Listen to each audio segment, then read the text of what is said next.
அடுத்தது வந்து இது எல்லாத்தையும் ஆராய்ஞ்சு பார்த்ததுல எதெல்லாம் பிரிக்கலாம் எதெல்லாம் பிரிக்கக்கூடாதுன்னு ஒரு முடிவுரை மாத்திரம் கொடுத்துட்டு இந்த கட்டுரையை முடிக்கிறேன். இனி கொஞ்சம் இருக்கு. 6வது வந்து அன்மொழி தொகையையும் தொகைநிலை தொடர்களையும் முன்மொழி பின்மொழிகளாக பிரிக்காமல் சந்தி சேர்த்தே எழுதி காட்டுதல். சான்றாக நெகிழிடம், முன்னீர், கல்லால், நான்முகம் அப்படின்னு போட்டிருக்கேன். அன்மொழி தொகையும் தொகைநிலை தொடர்களையும் முன்மொழி பின்மொழி பிரிக்காமலும் சந்தி சேர்த்து எழுதி காட்டணும். அடுத்தது வந்து எண்ணுமைகள், எண்ணு பெயர்கள், இயற்கை அடைகள், தாம், தான், தம், தான், தன் போன்ற பதிலீட்டு பிரதிப்பெயர் சொல்களையும் தேவைப்படும் இடத்தில் பிரித்தும் சேர்த்தும் காட்டுதல். சேர்த்து எழுதுனா சான்றாக வினைதானே அப்படிங்கறது சேர்த்து எழுதிருவோம். இன்னொரு இடத்துல வந்து பிரிக்கும் போது 10, 100, 4, 5, 8, 8 இந்த மாதிரி விஷயங்கள்லாம் பிரிச்சிருக்கும். தாமுகம், தன் உருவம் இது வந்து சேர்த்தாம பிரிச்சிருக்கும்.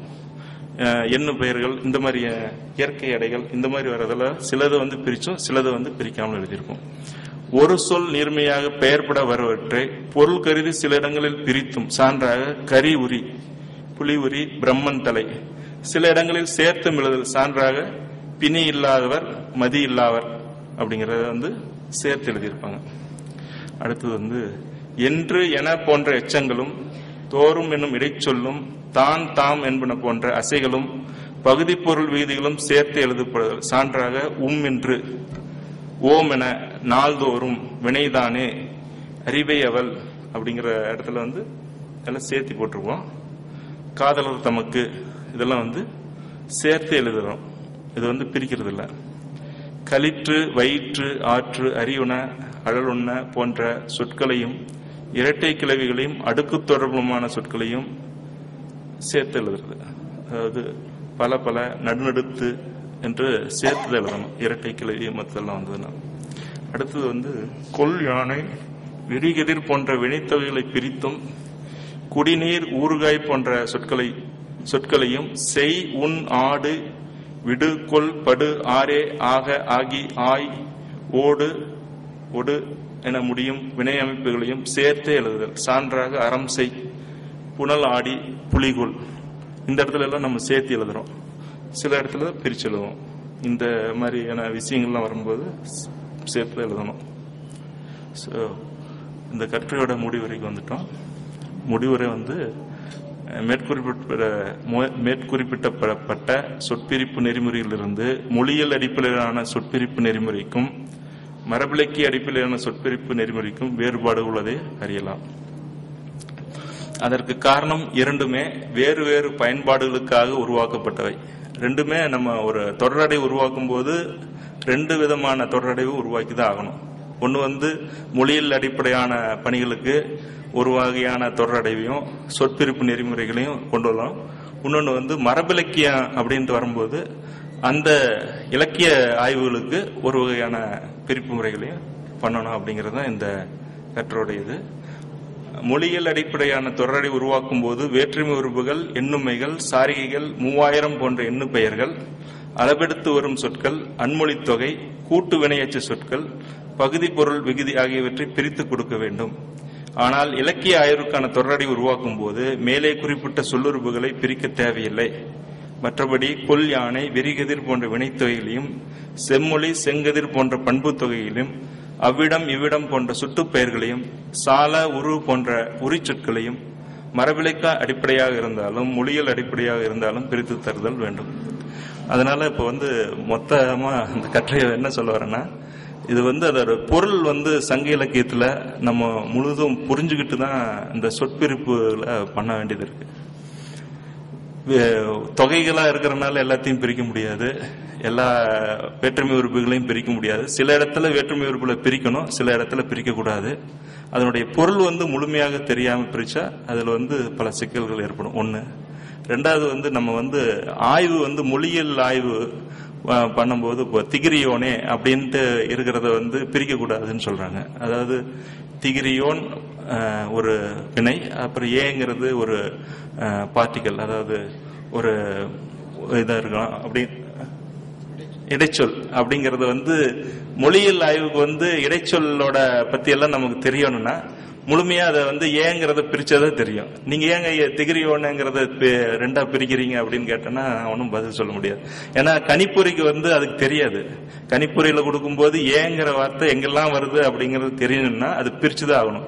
பிரிச்சு அந்த பகுதியை வந்து நம்ம செம்பதிப்புல இருந்து எடுத்துக்கிட்டு அந்த பிரிப்பு முறைகள்ல கூட்டு சொற்களை வந்து பிரிச்சுதான் கொடுக்கணும். சில இடங்கள்ல வந்து ரொம்ப வேற்றுமை உறுப்புகள், எல்லா வேற்றுமை உறுப்புகளையும் பிரிக்க கூடாது. செல்வன் அகுது அப்படிங்கிற ஒரு இடத்துல வந்து செல்வன் உடைய அப்படிங்கிற ஒரு பொருள் வருது. செல்வன் உடைய அப்படிங்கிற வரனால அது பிரிக்க கூடாது.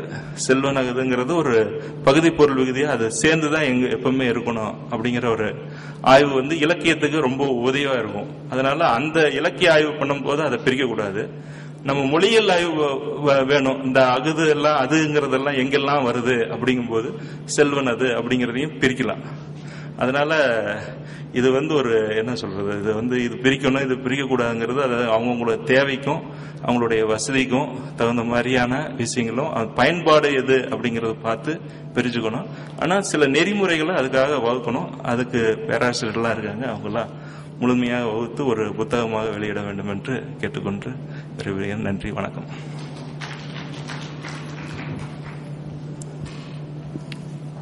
திரு உமாராஜ் அவர்கள் தொடரடைவும் சங்க இலக்கியத்திற்கான நெறிமுறையும் தன்னுடைய கட்டுரையில் தொடர் அடைவு என்றால் என்ன என்பதற்கான விளக்கம், சங்க இலக்கியங்களுக்கு ஏன் சொல்லடைவுகள் பல வந்திருக்கின்ற நிலையில் தொடர் அடைவுகள் பல வரவில்லையே, அதற்கான முயற்சிகள் மேற்கொள்ளப்பட்டன, அதில் ஏற்பட்ட சில சிக்கல்கள், ஏன் தொடர் அடைவுகள் ஏற்படுத்த வேண்டும் என்பதற்கான காரணங்கள், அதாவது வல்லாட்டு முறை இலக்கணம், வல்லாட்டு முறை அகராதிகள், மென்பொருள் தயாரிப்பதற்கு இவற்றுக்கெல்லாம் தொடர் அடைவுகள் வேண்டும், எனவே நாம் தொடர் அடைவுகள் செய்ய வேண்டும் என்ற பயன்பாட்டையும் கூறி, அவ்வாறு செய்யும் பொழுது ஏற்படக்கூடிய சில சிக்கல்கள், சொற்களை பிரிப்பதில் ஏற்படக்கூடிய சில சிக்கல்களையும் விளக்கமாக சொன்னார். அதன் பயன்பாட்டின் அடிப்படையிலே இந்த தொடர் அடைவுகளை 2 வகையாக பிரிக்க வேண்டும், ஒன்று மொழியியல் அடைப்பிலே, இன்னொன்று இலக்கிய நோக்கிலே என்று சொன்னார். இந்த கட்டுரையிலே உங்களுக்கு ஏதாவது வினாக்கள் ஐயங்கள் இருந்தால் இப்பொழுது கேட்கலாம். இந்த உருதுல பிரமன் தலை புலி உரி அப்படின்னு சொன்னார். அது மாதிரி இது அதுக்குதான் அதை தனியா பிரிச்சு எழுதியிருக்காங்கன்னு சொன்னீங்க. பிணி அல்லவர்ன்னு சொன்னீங்கல்ல, அது வந்து காம்பவுண்ட், அது இது ஃப்ரேஸ் பிணி இல்லாத, அதனால தான் அவங்க இது பண்ணிருக்காங்க. இல்ல அப்படியான ஜஸ்டிஃபை பண்ண நீங்க அந்த 2 ஆம்பிகுட்டி மாதிரி சொல்றீங்க, 2 மாறுபட்ட வேறுன்னு சொல்ற, நான் அந்த மாறுபாடு ஜஸ்டிஃபை பண்றேன்.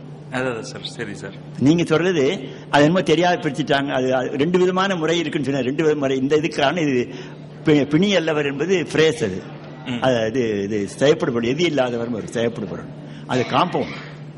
இப்ப காம்பவுண்ட பிரிக்க அது பிரிக்கவா இல்ல, அதுக்கான அவங்க 2 அந்த அவங்க புரிஞ்சிருக்கிறது வந்து அதான் முக்கியம். அந்த 2 அல்லவர் கொடுத்துறீங்களா, அது ஃப்ரேஸ், மீதெல்லாம் காம்பவுண்ட். பிரமன் தலைன்னு கொடுத்தீங்க, புலி உரின்னு சொல்லிங்க. இப்ப நவுன் மாதிரி தான் அது வரும். இது அப்படி இல்லை, ஒரு வர்பு, நவுன் அண்ட் வர்பு வருது, அதுதான் காரணம். சரி சார், அது வந்து நம்ம இந்த பிரிக்க கூடாது, அது வந்து ஒரு செட் ஃப்ரேஸ் மாதிரி சொன்னது ரைட் தாங்க. அந்த ஃப்ரேஸ்ங்கத்தால அது சொல்ல, செட் ஃப்ரேஸ் இங்கிலீஷ்ல செட் ஃப்ரேஸ் மாதிரி செட் ஃப்ரேஸ்னு சொல்றதுக்கு அது மீதி எல்லாத்திலும் வரும். நல்லவங்கிறது எல்லாத்திலும் தாங்க. செட் ஃப்ரேஸ்ங்கிறது ரெஸ்ட்ரிக்டட், அது இது ரெஸ்ட்ரிக்ட், இது வந்து ப்ரொடக்டிவ்னு சொல்லுவோம். ஆப்போசிட் ப்ரொடக்டிவ் அப்படிங்கன்னு சொல்லணும். சரி, மாத்திக்கலாம். இல்ல அந்த இதுல வேறுபாடு இருக்கு, மாத்திக்கிறது இல்ல.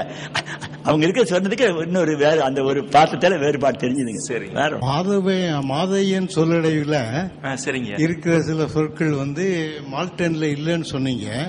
ஆமா சார், இது ஒரு மால்டன்ல இன்னும் கொஞ்சம் உற்று பார்த்தால் அத மால்டன் 2 பிரிச்சு போட்டிருப்பாரு.